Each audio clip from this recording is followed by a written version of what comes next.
시장에서 오래 굴러본 사람들은 알겠지만 상황이 바뀌면은 데이터를 보고 거기에 의존해서 정책을 결정을 해야 되는데, 근데 지금 파월이 하는 거는 경제 예측에 의존해서 정책을 결정하고 있다. 파월이 정치보다는 소프트 랜딩이라는 이제 역사적인 업적을 달성하려고 무리하게 지금 금리를 내리고 있다. 여기서 빅컷을 해. 이게 연준의 결정적인 실수라고 본다.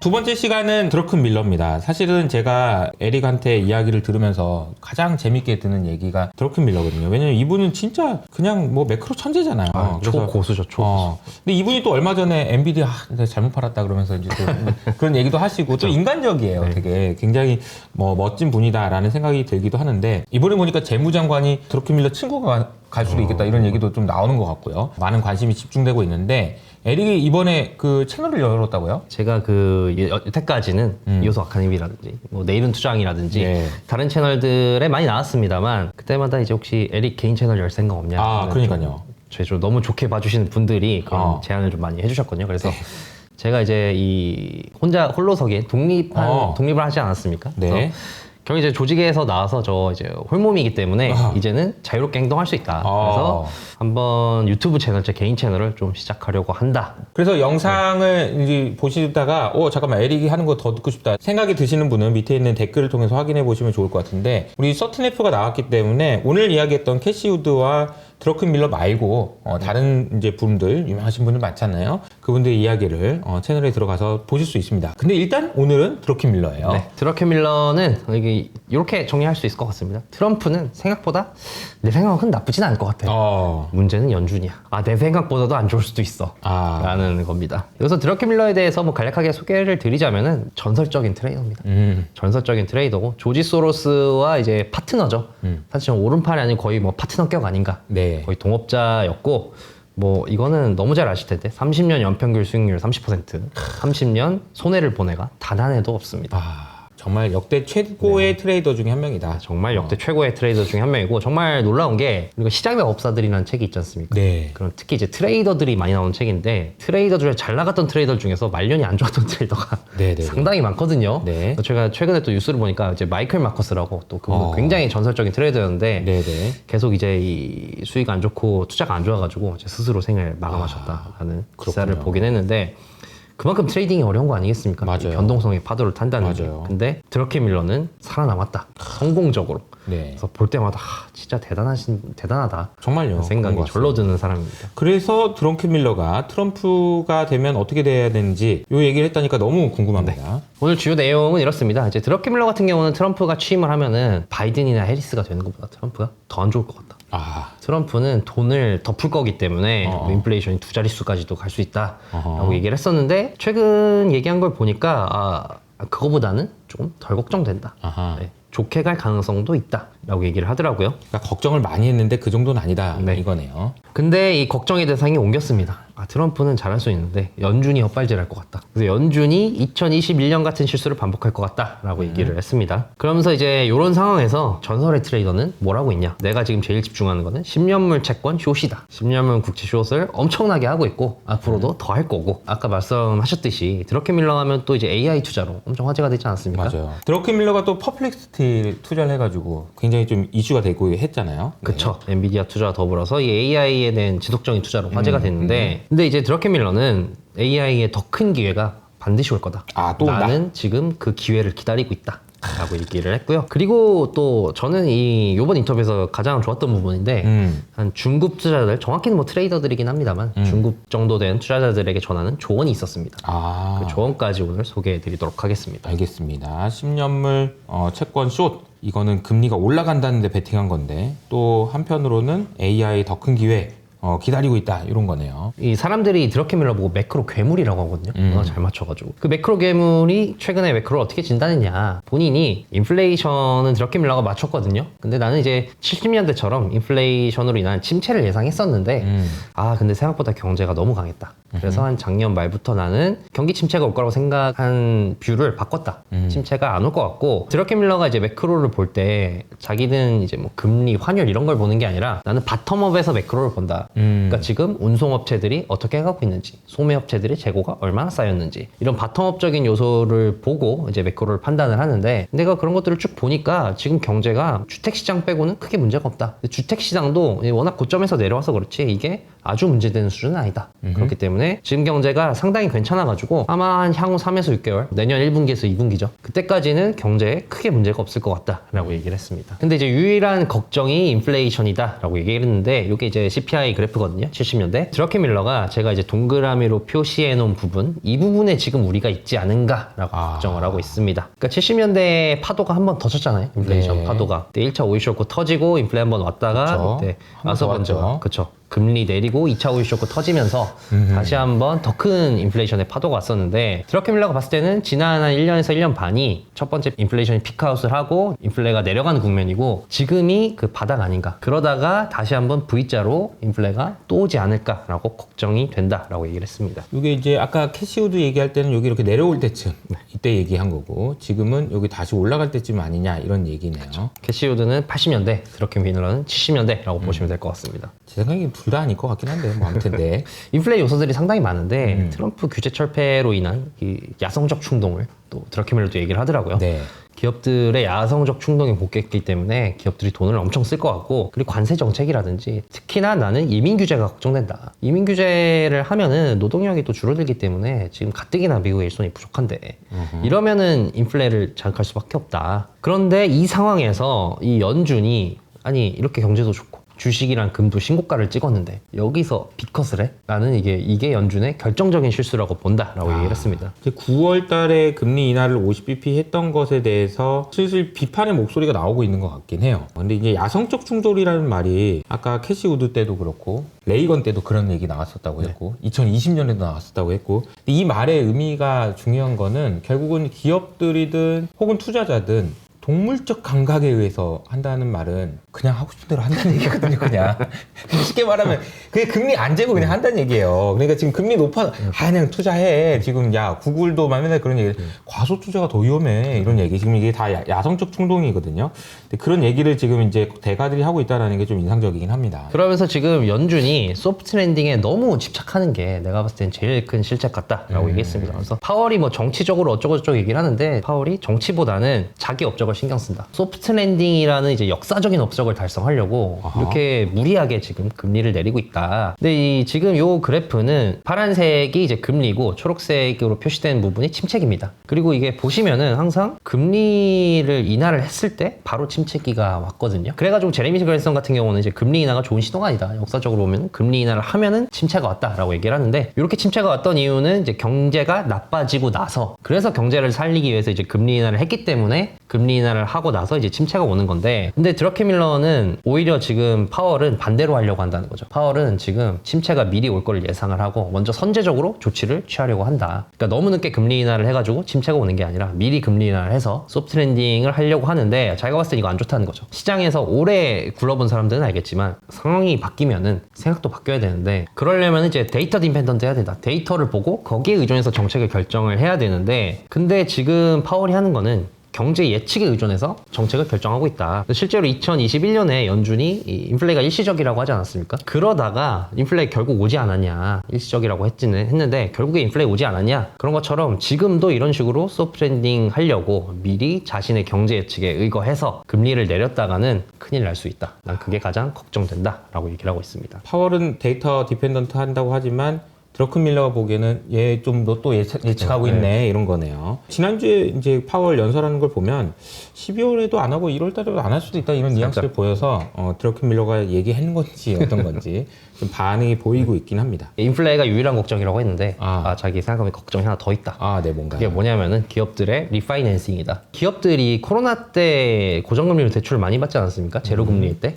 그래서 지금까지 뭐 금리가 올라도 크게 타격을 안 받았는데, 이제 보니까 2025년, 26년부터 리파이낸싱 할 시기가 온다. 요 그래프는 이제 골드만삭스에서 기업들의 이제 리파이낸싱 비용을 예상해 놓은 거거든요. 그러니까 앞으로 금리가 오르면은 이제 이 기업들의 회사채가 만기가 되면은 다시 또 회사채를 찍어내야 되지 않겠습니까? 그러면은 이자 부담이 얼마나 늘어나는지, 누적치로 볼 때는 또 얼마나 늘어날지를 나타낸 그래프인데, 보시면은 뭐 25년부터 기업들의 이자 부담이 늘어나기 시작을 합니다. 그래서 드러케밀러는 아무리 지금 금리 인하 사이클이라고 해도 제로 금리 시절보다는 금리가 당연히 높은데 그쵸. 그렇게 되면은 기업들의 이자 부담이 갑자기 늘어나게 된다. 내가 봤을 때는 아마 25년, 26년에 대출을 못 받아서 문제가 되는 기업들이 많이 나올 수 있다라고 경고를 했습니다. 높은 금리가 여기저기서 문제가 될 수 있다는 얘기입니다. 그래서 본인은 이런 상황을 판단을 했을 때 채권 숏을 잡았다라고 얘기를 했는데요. 이렇게 얘기하더라고요. 인플레이션이 한 4에서 4.5로 다시 복귀할 수 있다. 이게 좀 뼈 아프네요. 4에서 4.5면 좀 충격적이긴 한데요. 그러다가 이제 실질 성장률이 거기서 2.5%가 유지가 되는 수준이면은 10년물 금리는 6에서 7%대가 가능하다. 아까 이제 매크로 천재라고 그랬는데 10년물 또 6% 나왔습니다. 물론 이게 나이가 강한 의견을 가진 건 아니고 이렇게 갈 수 있다고 가능성은 열어두고 있다. 그렇게 다 지금 포지션 잡아놨겠지 뭘. 그렇죠. 그래서 포지션을 지금 자신 NAV 순자산의 25%에 해당하는 10년물 숏 포지션을 유지하고 있고 더 늘릴 수도 있다. 그래서 자기는 이렇게 얘기하더라고. 나는 9월에 FOMC 이후에 금리 내리자마자 바로 10년물 숏 들어갔다. 아하. 그래서 지금 상당히 수익을 잘 보고 있고, 근데 또 이거에 대해서 의문을 제기를 합니다. 아니 그러면은 이거 다 알면은 채권 지금 이런 드러케밀러가 얘기한 문제가 언급이 안 됐던 것도 아닌데 채권 시장은 왜 아직 반응을 안 하고 있냐? 채권 시장도 지금 뭐 이 늘어나는 부채 그걸로 인한 인플레이션을 우려를 하고 있는데 왜 아직 반응 안 하고 있냐? 채권 시장이 바로바로 반응한 게 아니다. 70년대도 늦게 반응했다. 70년대도 반응 안 하다가 인플레이션이 3에서 12%로 뛰는 구간에 들어갔을 때 그때서야 채권 금리가 움직이기 시작을 했다. 그렇기 때문에 채권 시장이 이번에도 늦게 움직일 가능성이 있다. 그래서 어쨌든 본인은 이 10년물 포지션에 상당히 주력을 하고 있다라고 얘기를 하고 있습니다. 인플레이션이 2%대 인플레이션을 기록하고 있는데 지금 이제 4% 간다고 얘기한 거고, 성장률도 2.5% 그대로 유지하면 두 개 더하면 이제 6에서 7%니까 금리가 10년물 금리가 6에서 7% 간다는 거는 주식은 숏이라는 얘기예요. 근데 이제 한 가지 주의해야 될 거는 이미 많이 먹었다는 거예요. 네. 이미 많이 먹었다는 거예요. 금리가 많이 올랐잖아요. 그래서 많이 먹었다. 그래서 이 이제 그루들의 컨텐츠를 보실 때 여러분 주의하셔야 되는 거는, 아 그래? 그러면 나도 따라 할까 할 때 일이 큰일 납니다. 팔 수도 있다라는 걸 항상 이제 주의하셔야 됩니다. 특히 드러케밀러는 본인이 말했듯이 아침 먹고 생각이랑 저녁 먹고 생각이 다를 수 있는 사람이기 때문에 그러니까요. 그러니까 그런 걸 욕할 필요도 없어요. 그냥 그런 사람인 거예요. 그러니까 모두 다 그런 거고요. 그래서 살아남은 거고요. 그렇죠. 네. 그래서 살아남은 거고요. 말 그대로 정말. 그래서 뭐 뒤에 말씀드리겠지만 드러케밀러 스타일이 일찍 들어가서 일찍 나온 스타일입니다. 그래서 지금 이미 일찍 들어가지 않았습까? 그렇죠. 이미 또 일찍 나올 수 들어갔어요. 있어요. 그러니까 이 얘기하는 동안 네. 나올 수도 있어. 네. 언제든지. 그런 점들을 감안하셔서 이제 들으셔야 된다는 거. 그럼 이제 주식은 어떠냐? 아하. 주식은 그래도 생각보다 아주 안 좋진 않다라고 얘기하더라고요. 이게 이제 주식의 집중도를 나타낸 그래프인데 드러케밀러 같은 경우도 집중도를 얘기를 하면서 집중도가 높은 수준이지만 네. 4월 이후부터 좀 해소가 되고 있고, 그리고 지금 집중도 수준으로 보면은 빨간불은 아니고 한 노란불 정도 아닐까라고 얘기를 하고 있습니다. 그러면서 이제 주식하면 AI를 빼놓을 수 없지 않겠습니까? AI에 대해서는 내가 뭐 엔비디아를 트레이딩 관점에서 일찍 팔긴 했지만 그래서 좀 후회를 하고 있긴 하지만 그렇다고 내가 AI 안 좋게 보는 거 아니다. AI의 미래는 아주 밝다. 근데 밸류에이션이 내가 봤을 땐 좀 부담스럽기 때문에 적극적인 포지션은 안 들어가고 있다. 그래서 자기한테 지금 중요한 거는 롱숏을 지금 AI에 대해서 롱숏을 당장 잡는 게 아니라 AI에 대한 공부가 난 지금 더 중요하다. 그래서 AI의 밸류 체인이 어떻게 될지에 대해서 공부를 해서, 마치 그 인터넷이 나오고 누가 그 인터넷이 나왔을 때 우버나 페이스북 같은 기업이 나올 거라고 상상을 했겠네요. AI도 마찬가지다. AI 생태계가 본격적으로 발전하기 시작을 하면은 우리가 전혀 생각 못했던 엄청난 승자들이 나올 거기 때문에 나는 이런 승자를 찾기 위해서 지금 AI에 대해서 열심히 공부하고 있다라고 얘기를 했습니다. 결국 이제 사실은 인터넷이 나오고 그리고 이제 모바일 혁명이 진행되고 나서 많은 기업들이 나왔으니까요. 근데 그 기업들이 나오는 과정에서 기회를 놓치지 않는 게 진짜 중요한 것 같아요. 애플, 테슬라 올라가기 시작할 때 따라잡아서 계속 들고 있는 거. 진짜 어려운 거긴 한데 이번에도 분명히 AI 시대에 분명히 그런 승자가 나올 거고 그걸 기다리고 있는 거죠. 진짜 그 드러케밀러답습니다. 네. 드러케밀러 표현에 따르면은 지금 이제서야 청바지와 곡괭이 파는 기업만 주목받았다.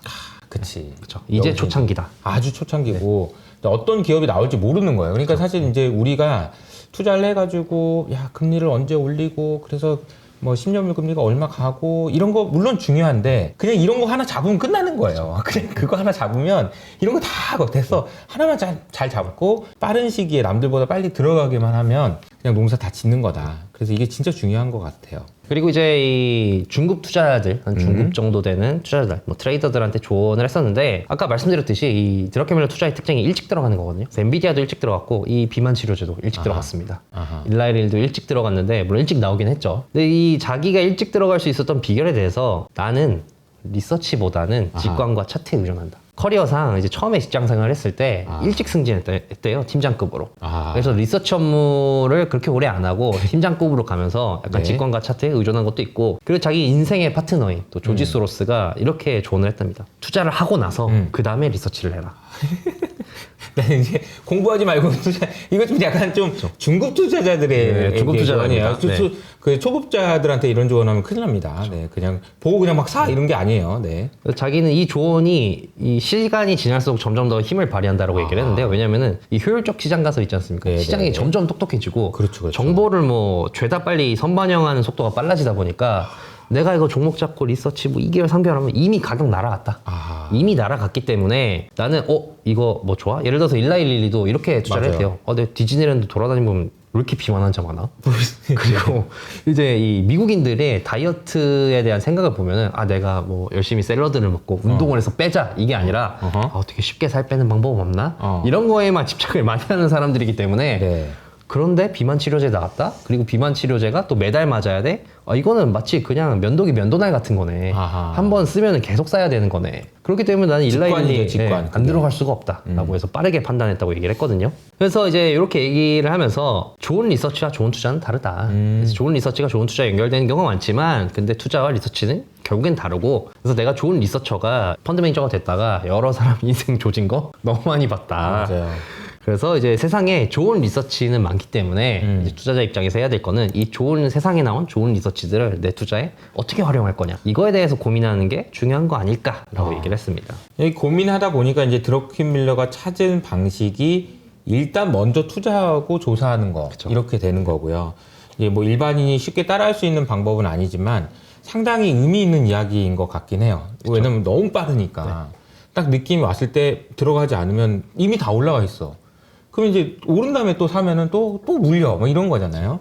아까 이제 10년물 금리도 얘기했지만 이미 드러켄밀러는 숏 들어갔어요. 그래서 금리 올라서 돈 많이 벌었어. 근데 이제 이 이야기 듣고 이제 뭐 숏해서 또 안 되고 막 이런 상황이 된다는 거죠. 참 투자하기 더 어려워지는구나 이런 생각이 좀 들긴 해요. 그리고 이제 본인이 성공을 했었던 가장 중요한 이유는 확실하지 않으면 승부를 걸지 않았기 때문이다 라고 얘기를 했습니다. 그래서 이제 본인은 만약에 주식시장에 위험보상 비율이 별로다, 그러니까 리스크에 대비해서 수익은 좀 별로야, 별로 안 좋아 이러면은 그래도 뭐 이 기업의 성장성이 어쩌고 앞으로 좋아지면 어쩌고 뭐 이런 거는 나는 신경 안 쓴다. 나는 그냥 바로 승부를 안 걸고 주식 안 좋아? 그러면 외환을 보든지 채권을 보든지 원자재로 가든지 이런 식으로 다른 시장으로 넘어갔다. 그래서 나는 이런 투자의 유혹이 있어도, 손이 나갈 유혹이 있어도 확실하지 않으면 승부를 걸지 않았기 때문에 내가 지금까지 생존을 할 수 있었던 이유다. 그래서 여러분도 이 주식만 알면은 이 주식 시장이 별로 안 좋을 때 도망갈 데가 없다. 그러니까 원자재도 좀 알고 채권도 좀 보고 외환도 좀 알아야지, 내가 아는 게 많아야지 다른 데로 도망갈 구석이 많이 생긴다 라고 이렇게 또 조언을 했습니다. 중요한 포인트네요. 어쨌든 먼저 투자하다, 그리고 나중에 조사해라, 이런 얘기와 함께 근데 먼저 투자한다 라고 얘기하는 게 얼핏 보면은 그냥 막 사라는 건가? 그게 아니라는 거죠. 확실하다고 생각할 때만 들어간다는 거예요. 그리고 이제 쉬는 것도 방법이다라고 얘기를 했는데요. 드러켄밀러 하면은 닷컴 버블 시기에 크게 다친 에피소드가 있거든요. 맞아요. 닷컴 버블 때 이거 너무 버블이네. 닷컴 버블 기업들을 숏을 했다가 그때 아직 하락 전이라서 상당히 많이 손해를 봤다고 합니다. 그래서 내 생각이 틀렸다. 완전히 스탠스를 전환해서 롱 포지션을 잡아서 수익을 많이 봤대요. 그러다가 이제 이게 너무 밸류에이션 너무 높은데 이 정도면 광기인데 라고 해서 팔았는데 그 이후에도 계속 올랐다.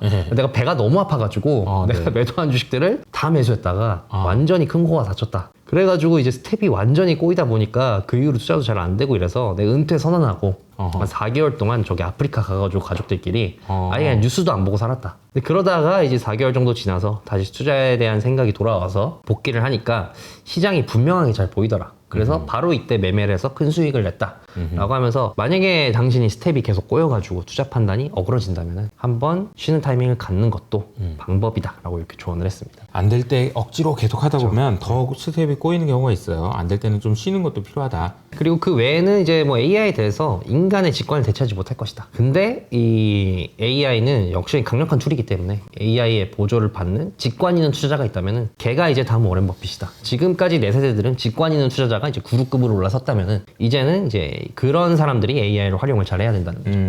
그리고 이제 뭐 또 사람들이 주식 선반영이라고 얘기를 많이 하잖아요. 주식은 선반영이고 미래에 있는 걸 얘기한다고 하면서 항상 투자할 때는 지금을 보더라. 지금 이 기업이 어때? 지금 이 기업이 뭐 가격이 비쌌어? 이런 거를 얘기를 하는데 항상 주식은 선반영이라는 걸 생각을 하고 지금 이 기업이 어때가 아니라 미래의 어때를 계속해서 되뇌이고 요거를 판단 기준으로 투자를 해야 된다라고 얘기를 했고요. 기회를 놓치는 거에 대해서 많이 안타까울 거다. 그러니까 나도 왜 엔비디아 팔고 더 올라가고 191 팔고 더 올라가고 그래가지고 많이 정말 아쉬웠지만 그래도 그때마다 항상 생각하고 그 내가 또 투자를 잘못해서 손해를 봤을 때도 생각하는 거는 시장의 기회는 죽을 때까지 열려있다. 그래서 이 주식 내가 놓쳤더라도 다른 세상에 오를 주식은 내가 죽을 때까지 많기 때문에 항상 이 실패한 기회, 지나간 기회에 연연하지 말아라 라고 조언을 하면서 마무리를 했습니다. 드러켄 밀러가 이번에 저희에게 조언해 주신 조언도 정말 좋은 말이 많네요. 이제 트럼프 시대에 어떻게 될 것 같은지에 대한 이야기를 쭉 하면서 그 이야기도 좋았지만 마지막에 이제 에릭이 얘기했던 것처럼 중급 투자자들이 어떻게 시장에 대응해야 되는지에 대한 교훈은 정말 좋은 내용인 것 같습니다. 에릭이 이제 독립을 해서 유튜브 채널을 새로 만들었어요. 오늘은 캐시 우드하고 드러켄 밀러에 대해 소개를 해주셨고 서틴애프가 새로 나와서 이제 어떤 내용을 또 영상으로 만드셨나요? 네, 그리고 오늘 언급한 워렌 버핏도 있고 캠피셔도 있고 비레크먼도 있고 캠피셔. 그렇죠. 제가 또 유튜브에 소개한 리루도 있지 않겠습니까? 네. 그래서 이분들이 3분기에 투자를 어떻게 했나를 아마 제 유튜브 첫 영상으로 올리지 않을까 싶습니다. 대가들의 포트폴리오뿐만 아니라 에릭의 그 그룹 컨텐츠가 좋은 거는 이 사람들의 이제 생각을 읽을 수 있어서인 것 같아요. 그리고 우리가 생각할 거리를 준다는 점에서 굉장히 좀 좋은 영상들이 많이 있을 거니까 가셔서 구독하시고 또 좋아요도 많이 눌러주시고 응원도 많이 해주시면 좋을 것 같습니다. 에릭 오늘 수고 많으셨습니다. 저희는 다음 시간에 인사드릴게요. 감사합니다. 감사합니다.